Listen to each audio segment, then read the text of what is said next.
Hey guys, Jim from Disc Golf Brought here. We got a very fun episode for you guys. I'm going to get my form roasted. 100% I'm ready. We got my special guest, Holyn Handley, in the house. Holyn, what's going on?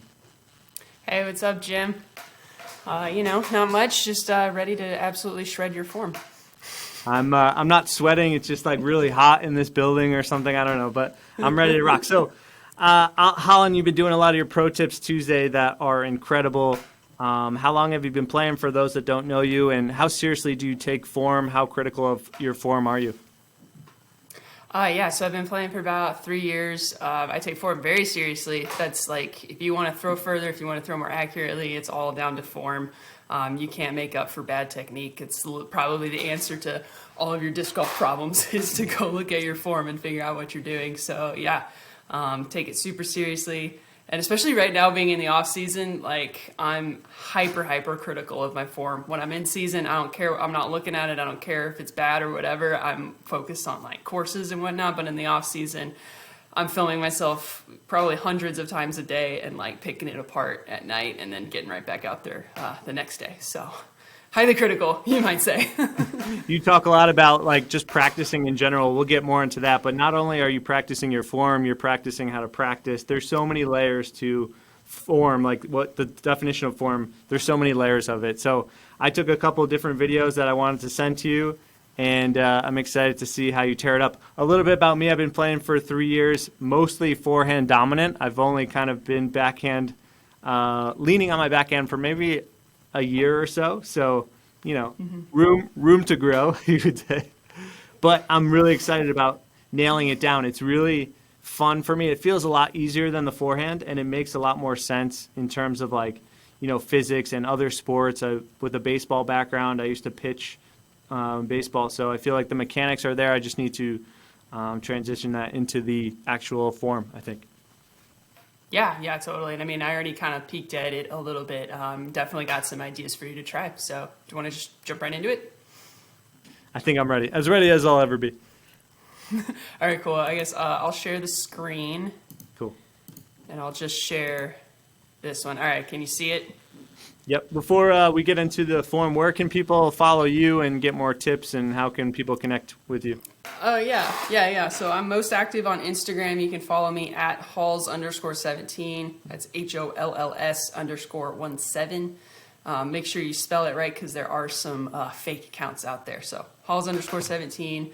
I'm taking a little bit of a hiatus from posting, but once season and stuff, or once the new year starts, I'll be back posting weekly tips and kind of updating how my tour's going. We do some funny stuff on there too. It's a good time. Yeah, we might have some special things coming up this season, so a lot to look forward to. Definitely follow Halls_17 if you haven't already. All right, so I'm throwing all mid-ranges here, and I started with my great grip that's been manicured over time, so get right into it. Yeah, I'm just going to let it roll. Whoops, actually, I'm going to back it up and see what we're actually showing. So where would you say like most of the pressure is in your grip? I think it mostly, I think I throw power grip everything just because I'm so incompetent. But I would say most of the pressure is maybe on my pointer and middle finger and my palm, kind of. Yeah, because that's what it looks like. I think that looks fine, so I'm not even going to harp on the grip at all. I think that looks great. And if it's comfortable and you're getting most of that pinch, kind of between either index finger and thumb, or like the two fingers in your thumb, we're good there. Yeah, we're good. Let's see. So we're rolling into this first video from the back. I'm just going to let it play for a second. Whoops. Yeah, so in my head, I'm throwing a hyzer here. I think all my throws look the same. It's funny. Yeah, so I asked you for a hyzer, a flat, and an anhyzer from both angles, and I was looking through this, and I'm like, I'm pretty sure all of these angles are the same. But that's all right. That's something good to talk about. Because here, I'll back it up to here, because everything looks fine until there. Whoops. Yeah. Let's go back. I get the disc like a pancake. Yeah, so everything's fine. Everything's fine. we can talk about reach back here in a second, but then you get to like here as you're coming through the pocket, and you'll notice the disc doesn't really have a ton of room, and so it ends up kind of caving, kind of turning the back edge of the disc kind of turns up and like kind of almost grazes your chest there. Because really what you want is for the disc to be pretty flat as it comes through the pocket. And then you correct it when you come out, but you end up with this like really fluttery release. Wait, that's not what it should look like? No. So I'm curious, like, do you find yourself having a problem where like you'll throw something kind of stable and it'll kind of like wobble over and turn even though it's supposed to be stable? Yeah, for sure. And there's some headwind here, so a lot of these shots turn over, and they're like flippy. I'm throwing flippy mid ranges kind of here, but yeah, I always get kind of crunched up right in that power pocket area, and I've tried to, put it out further and go into out. See, your face says it all. You knew. I'm like, what am I doing? And it was really cold that I was like, wait, should I? Oh yeah, I bet. Be doing this? Connecticut. No, thank you. Okay, I'm actually going to switch it to the side view. Okay. I know if we go forward a little bit, because I mean, like I said, all the angles are pretty much the same. So I'm going to switch it to the side view, and we can get a little bit better. I do want to come back to footwork. Consistency. Consistency. Consistency. There you go. I do want to come back to your footwork in a second, but I want to talk about this pocket first because I think that's the bigger issue. So I do like what you do here, where you start with your back foot and your leg and the disc and your off arm touching the disc all kind of in a line. So they're all stacked really nicely, which is great. That's a great starting position. And then I like that you do this little pump here. It's a little early, but we'll come back to that in a minute. It's right here that I want to watch this. So Yeah, I'm peak, so reach turned back. around at that point. Yeah, we'll talk about the footwork here in a second, but let's see if I back it up like a couple frames. So you're fine here, and then just as you reach your peak, reach back, you do something funky with your wrist and you turn the disc so that now we're able to see the top of it. And then you pull it back through, you get it stays top of the disc facing us, and now you got the nose down. Coming in here, and then you end up flipping the nose up when you release. It's a good hug face too. We call that lag, creating lag. We call that creating lag.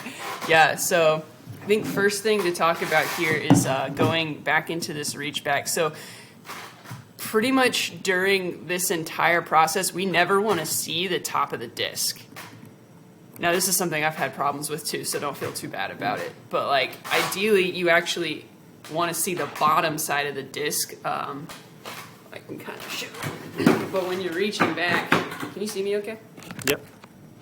Here, I'm going to switch my camera to you so I can see myself. But so during this peak reach back, you're kind of here. What you actually want to do is be here.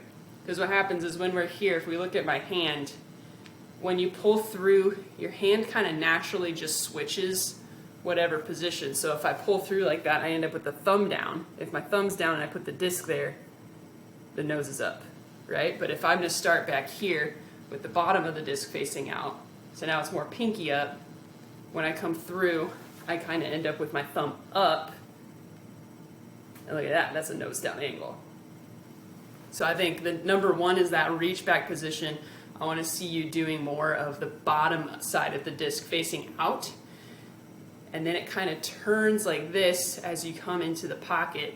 And so when you're in the pocket, again, we don't ever want to see the top of the disc. If anything, we want to see just a little bit of the bottom of the disc and then out. So it should look like this nice, smooth kind of motion. And I think that'll help with your nose up kind of issue.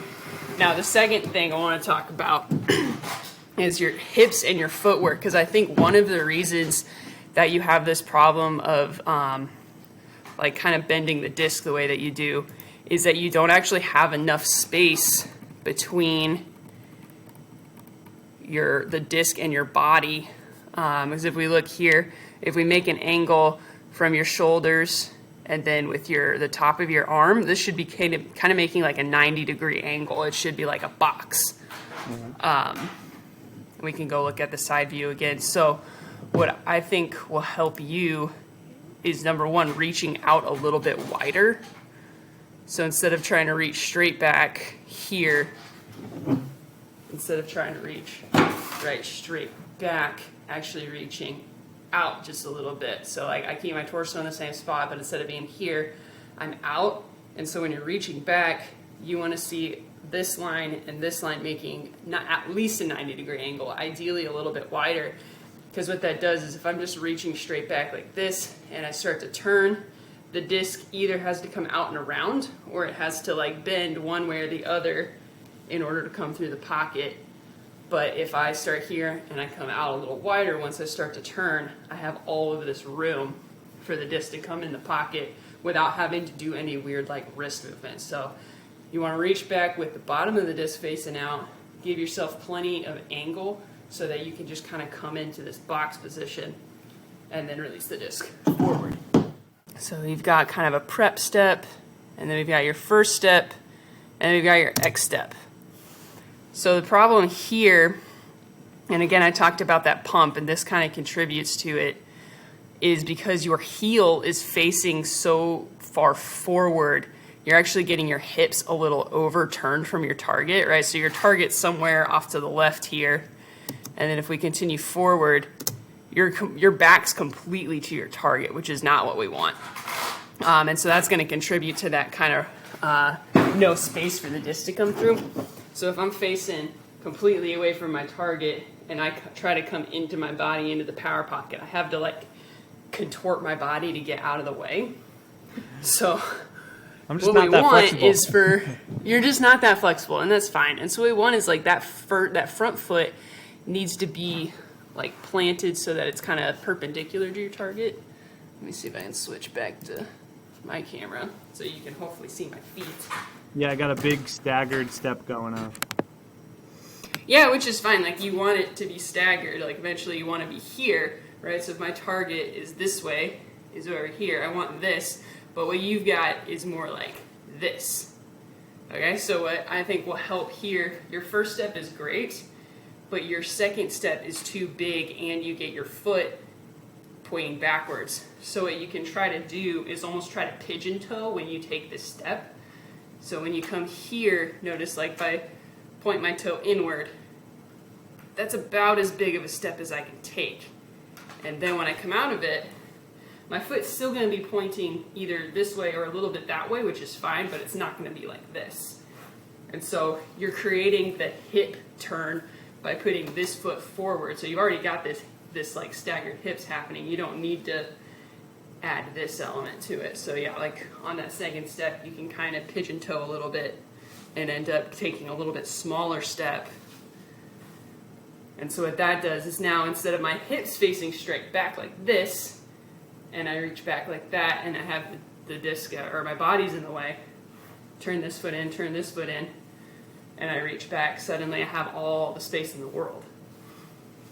Makes a lot of sense. I think that'll be my next disc, the pigeon toe, we'll call it. The But that'll get me in the right position, but I like that. That'll be your bra series 2023 stamp will be the pigeon toe.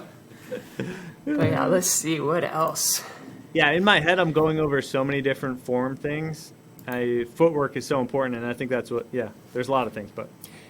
Yeah, and that's something I want to point. Like I'm bombarding you with like every little thing that I'm seeing, Yeah. but when you actually go to practice, you got to pick one thing to practice. So like footwork might be a really good first thing to pick because it's going to have an impact on the other issues, but the other issues don't really have an impact on your footwork. Gotcha. So like that's something you can isolate and just drill on its own as its own little chunk, and then try to incorporate it. And what you may find is that actually kind of helps alleviate the other problems that you're having. So Cool. it's kind of like, you know, look at the video, pick one little thing, and then put the video away. And then when you feel like you're pretty good with your footwork, you bring the video back out and kind of look at like, okay, what were some of the other things maybe we talked about? Yeah, I think that's a common, maybe other people can relate, but I'm trying to probably generate power with that big step, and I'm like trying to make strides, and So that's a common thing. You try and throw far and you're actually losing all your power. So that's what's happening. Yeah, totally. Like a lot of, like some of the most common issues just come from not creating enough space for the disc to enter the pocket. And it's like, it doesn't really matter how good you are at the other stuff. Like it's that out in out is what accelerates the disc forward. And like, as long as, you have some offset in your feet, I feel like that's something that's kind of overemphasized. Like as long as your feet, like they're kind of in two lanes. So as long as they're not like this and they're like this, like that's all the offset you really need. Like you'll see some really big throwers have more offset than that. And I think this kind of a theory of mine is like, if you have to be able to like have the fast twitch to like match the amount of offset you have. Because if you take like this big massive step, but you actually can't turn that fast, you're not that explosive, like it's not going to help you. You'd actually be better off just like, so like, here's the minimum. These are my feet. Right? This is my back foot and my front foot. Like this is the minimum offset, but like, don't like force yourself to take more of an offset if you're like not that fast. Makes sense. Yeah, I love it. Let's see, back to the video. I think those were kind of the big things because like there's some other stuff like ideally you're not having your knee out over this front foot and stuff like that, but I really think addressing the other issues will kind of fix that. Overall style is pretty good though, like clothing. Oh, style points 100%. Like the vest, like absolutely. Connecticut casual. Like, oh yeah, I think you get to take like 5 or 6 off of your score just for that. Good. All right, that'll help the rating. Yeah, that'll help the rating. As far as like drills, I don't really have particularly good drills for that. Like I said earlier, I had some like disc path related issues myself, and like the thing that's really helped is just drilling like in front of a mirror. So if you're doing the footwork or anything really, if you can like go slow and then get that real-time feedback with the mirror, and if you don't have a mirror, just setting up a tripod, which I know you have a tripod because you've been demolishing Vlogmas. So if you can just set up some kind of video and like, do the footwork 2 or 3 times and then go check the video, and you can get kind of that quick feedback of like, actually, it feels like I'm pigeon toeing, but I'm actually not. I'm still taking a huge step, that sort of thing. I'm gonna pigeon toe. Yeah, just drill. I'm gonna pigeon toe while I walk around at work. I'm gonna pigeon toe every move I make. Hey, I used to do that at work. I used to work on footwork in like the back of the warehouse or whatever. Do what you gotta do. Yeah. All right, that makes a lot of sense. So this is such a pun, but I gotta start from the ground up. So footwork's most important. I feel like I used to get good separation with my pullback and go in to out, but now I feel like I lost all the space. So yeah, I'm gonna work on that pigeon toe and then hopefully get better footwork, because it looks insanely bad looking at it now, but in real time I'm like, whoa, I got such a good whip on that one. The form is so funny. It's like a crazy technical move. Yeah, that's why like you gotta video yourself if you're doing field work and you're trying to correct form and you're not videoing, you're not practicing. Just like straight up. Yeah, and I'll hit I'll hit gaps on the course, and I'm like, all right, I'm not that bad, but it's just like I'm making the weird, crazy corrections. Yeah. Yeah, totally. And I mean, there's pros on tour who don't have great form, yet they make it work. Right. So, there's kind of that balance of like, do I want to just continue to make this work, or do I want to like invest in my game long term? Because like, I think there are people who would say, I have a really good form. Like, why am I changing it? And it's like, because it's an investment, long term. Sure. Yeah, I feel like I'm in a good spot where I'm not like I want to start my form over because I'm not that developed into it. So it's the perfect time now to like break it down, and I appreciate everything you're saying. Yeah, totally. And that's actually a great point to make for anyone who's like kind of new. Honestly, the sooner you can kind of invest that time, the less time you're going to have to spend, because like form changes are really hard. They're worth it, but they're really, really hard. And it's the kind of thing where like you don't have to necessarily continue doing it forever. You could get to like a point where you're like, this is good enough. I can hit 350 or whatever, and I can do well in the division I'm interested in playing in, and you kind of want to just have fun with it. But like, you're also gonna have a lot more fun if you can throw well. And probably, like healthy. It looks like when I'm throwing off my knee, it could break at any second, right? I mean, like, I feel like my ankle could snap on any throw. So not only am I working on my form, but, ease of throw and longevity of form for sure. Yeah, totally. Because I bet, like, if you were trying to bomb it 400 feet right now with that form, it would feel like a lot of effort and it'd be pretty hard on your body. But if you got, you fix some things, you smooth it out, and suddenly, like, that distance is a little easier. Yep. So. Yeah, I'm not a young guy anymore, so I gotta be smart with my form. Any recommendations when I'm practicing? Start with putters or start with like lower speed discs? So for form stuff, I really don't care what discs you use because I don't really care what the disc is doing. In fact, I would almost say like just throw into a net. Like you don't need to spend time, chasing discs down. You have the video to tell you if you're doing what you should be doing. Because frankly, once you start messing with your form, your throws look worse for a while. And like watching every disc fly, one, you have to go find all of them because you're going to be shanking things all over the place. So that takes time. And then number two, you're going to be worried that you're actually making yourself worse. When in reality, like you have to get a little worse before you're going to get better, or at least the shots look worse before you start to get better. So I would just get a net if you don't already have one, or find a soccer net that's nearby, and just throw into a net with a camera behind you. Yeah, I got a net for sure. And like you said, this is probably where it makes or breaks players where they're like, oh, I'm getting worse. I'm just going to revert back to my old form. It's comfortable, have fun. But I'm really going to work on making my form better for the long run. All right, guys, thanks so much for watching. Hopefully, maybe we'll have another episode for you guys. Holyn, thanks so much for your time. I appreciate it. Can people reach out to you for form tips? Are you going to do lessons down the road that people can get into with you? So I'm not doing lessons and form reviews at the moment. I know I've had a lot of people like reach out and ask, mostly because I'm just so focused on my own stuff. I'm in like the early stages of planning some clinics throughout the year. So if you follow my Instagram, stay vigilant because I will be posting information about that when I have it. So. Good. Cool. All right, guys. Thanks so much for watching, guys. Holyn, thanks again. And we'll see you guys in the next one. Happy Brahmas.